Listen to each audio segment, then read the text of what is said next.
कोरीतकारांक पावलुचें दुसरें पत्र आवेसवोर 7.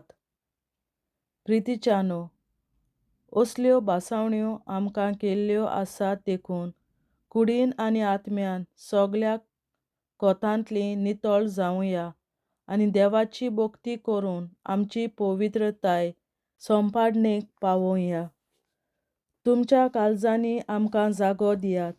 आमी कोणाकूच वायट करूंक ना, कोणाकूच नुकसाण करूंक ना, कोणाचोच फायदो काडूंक ना, कोणाचोच गुन्यांव करूंक हांव हें सांगिना.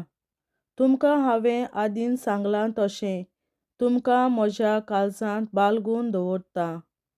अशें वांगडा आमी जियेतांव आनी वांगडा आमी मरतांव. तुमचे लागीं उक्तेपणी म्हज्यान उलोवंक जाता आनी तुमचे विशीं म्हाका व्हड अभिमान भोगता.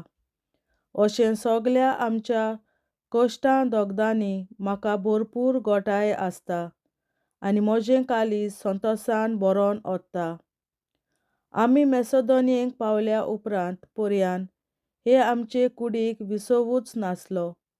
परतेंच जाल्यार वेतांतूय सोगल्या जिनसाचे कश्ट दोग आमी भोगले. भायल्यान झुजां, भितरल्यान हुस्के, पूण मन मोडलोल्यांक देव गोठाय दिता. अशें तिताक आमचेशीं पावून आमकांय ताणें गोठाय दिली. न्हूच ताच्या येण्यान पूण तुमी ताका दिल्ल्या धिरान. कितलीं तुमी आमकां पळोवंक आशेतात, केदी व्हड तुमची खोंत आनी म्हजो मान राखूंक कितली उमेद तुमकां आसा हें सोगलें ताणें म्हाका कळयलें. ही सगली खबर आयकून हांव ओदीकूच संतोशान भरलों. म्हज्या पत्राक लागून तुमकां वायट दिसलें खरें, तरी तें हांवें बरयल्लें म्हणून म्हाका दूख दिसना. तुमकां थोडोच वेळ वायट दिसलें म्हूण जाणो जावन तरी पयलीं म्हाका दूख भोगलोली. तरी आतां हांव खुशाल आसां. तुमकां वायट दिसलें म्हूण न्हय, पूण वायट दिसून तुमी बऱ्या रस्त्यार पावल्यात देखून. तुमकां खोंत जाली ती देवाक मानता तसली आनी अशें आमचे वरवीं तुमकां कसलेंच नुकसाण आयलें ना. देवाक मानता तसली खोंत जिवीत बदलूंक आनी तारण जोडूंक पावयता आनी अशें जालें तर कांयच वायट ना. फकत मनशा सैमांतली उपजता ती खोंत मरणाक पावयता. तुमकांच कितें घडलें तें पळयात.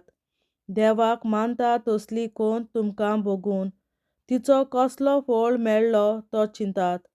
कितली तुमची उमेद वाडली. तुमचोच मान राखूंक कितलीं तुमी सुटसुटीत जाल्यांत. तुमचे मोदें वस्तल्या वायटाचो कितलो तुमकां कांटालो दिसलो. शिक्षेची केदी भिरांत. म्हाका पळोवची कितली आशा.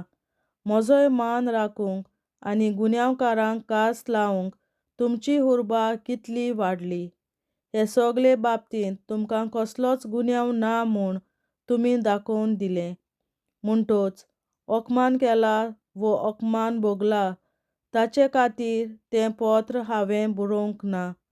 तुमी आमकां भोक्तीन मानून घेतात हें देव जाणा आनी हें तुमकांच दाखोळ करूंक जाय आसलें म्हूण तें पत्र हांवें बरोवन धाडलें.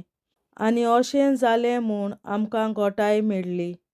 आमकां गोठाय मेळ्ळ्या तिचे भायर तिताक संतोश भोगलो म्हूण आमी ओदीकूच संतोशी जाल्यांव, कित्याक तुमी सोगल्यांनी ताचें समाधान केलें.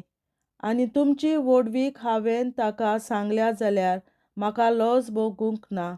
परतेंच जाल्यार जशें तुमकां सदांच खरें तें सांगलां तशें तिताक हांवें तुमची व्हडवीक सांगल्या ती खरी.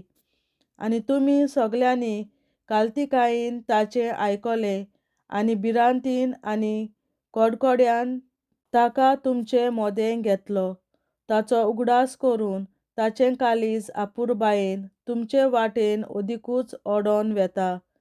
तुमचेर पूर्ण विस्वास म्हज्यान दवरूंक जाता म्हूण हांव संतोशी. देवाचें उतोरें. देवाचे व्हड उपकार.